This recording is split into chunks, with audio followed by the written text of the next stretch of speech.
नमस्कार दोस्तों, आपका स्वागत है। दोस्तों, किस श्राप के कारण औरतें गर्भवती होती हैं? आइए जानते हैं इस कथा के माध्यम से। पुराणों में कहा गया है कि हर घटना के पीछे कोई न कोई कारण होता है, चाहे वो पुण्य हो या पाप। देवता और मानव जाति के बीच होने वाली घटनाओं का गहरा संबंध है।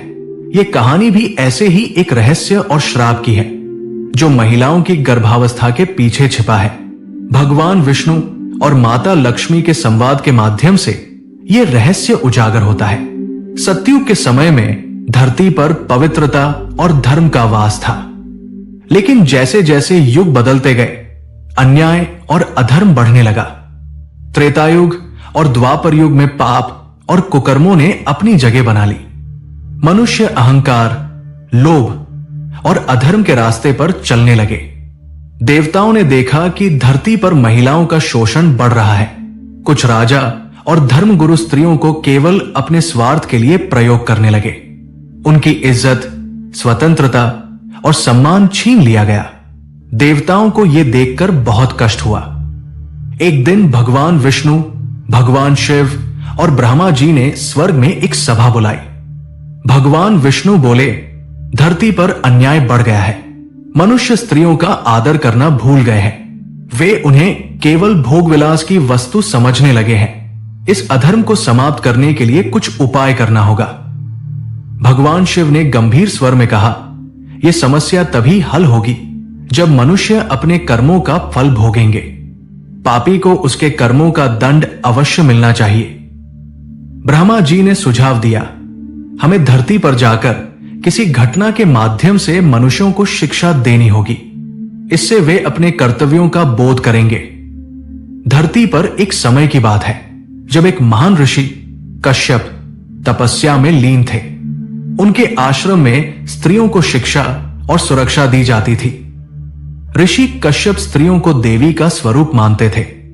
एक दिन कुछ राजा, जो अधर्मी और लोभी थे, अपने सैनिकों के साथ ऋषि के आश्रम पर आए।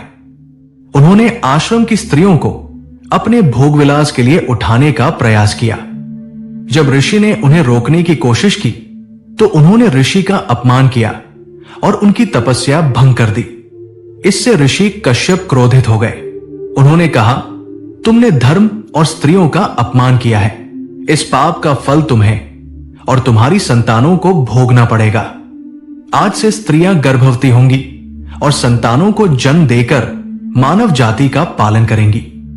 लेकिन हर स्त्री को इस कार्य में पीड़ा सहनी पड़ेगी।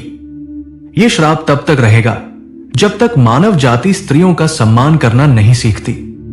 स्वर्ग में यह सब देखकर माता लक्ष्मी व्यथित हो गई।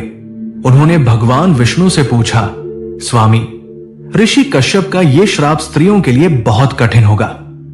वे इस संसार को जीवन देने वाली शक्ति है, फिर भी उन्हें इतनी पीड़ा क्यों सहनी पड़ेगी? भगवान विष्णु बोले, प्रिय, यह श्राप केवल मानव जाति को शिक्षा देने के लिए है। स्त्री को जन्म देने का अधिकार प्राप्त है, क्योंकि वो सृजन की शक्ति का प्रतीक है। लेकिन जब तक मानव अपनी गलतियों को नहीं समझेगा, यह पीड़ा उनकी नियति रहेगी। माता लक्ष्मी ने कहा, क्या इसका कोई उपाय नहीं है? स्त्रियां सृजन की देवी है, उन्हें इस पीड़ा से मुक्ति मिलनी चाहिए। भगवान विष्णु मुस्कुराए और बोले, यह सत्य है कि स्त्री सृजन की शक्ति है, लेकिन इस श्राप में एक छुपा हुआ आशीर्वाद भी है। स्त्री को मां बनने का सौभाग्य मिलेगा, जिससे वो अपनी शक्ति का अनुभव करेगी। और जब मानव जाति स्त्रियों का सम्मान करना सीखेगी, तब यह पीड़ा भी धीरे धीरे कम हो जाएगी।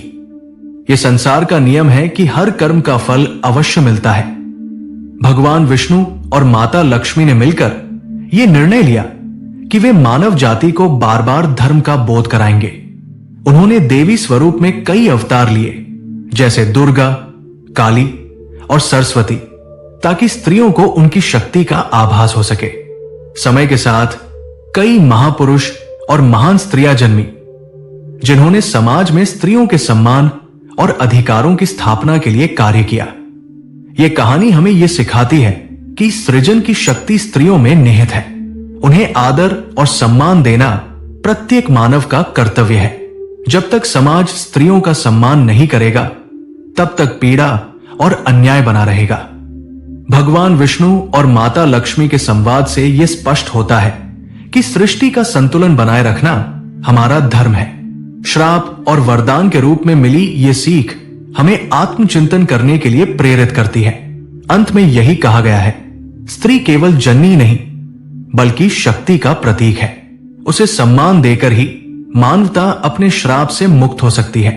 यह कहानी केवल पुराणों की कथा नहीं बल्कि आज के समाज के लिए एक गहन संदेश है। स्त्री के बिना सृष्टि अधूरी है, इसलिए हमें उन्हें आदर और प्रेम देना चाहिए। जब मानव जाति इस सत्य को समझ लेगी, तभी यह श्राप पूर्ण रूप से समाप्त होगा। दोस्तों, वीडियो पसंद आया हो तो वीडियो को लाइक और सब्सक्राइब जरूर करें और कमेंट में जय श्री कृष्ण अवश्य लिखें। धन्यवाद।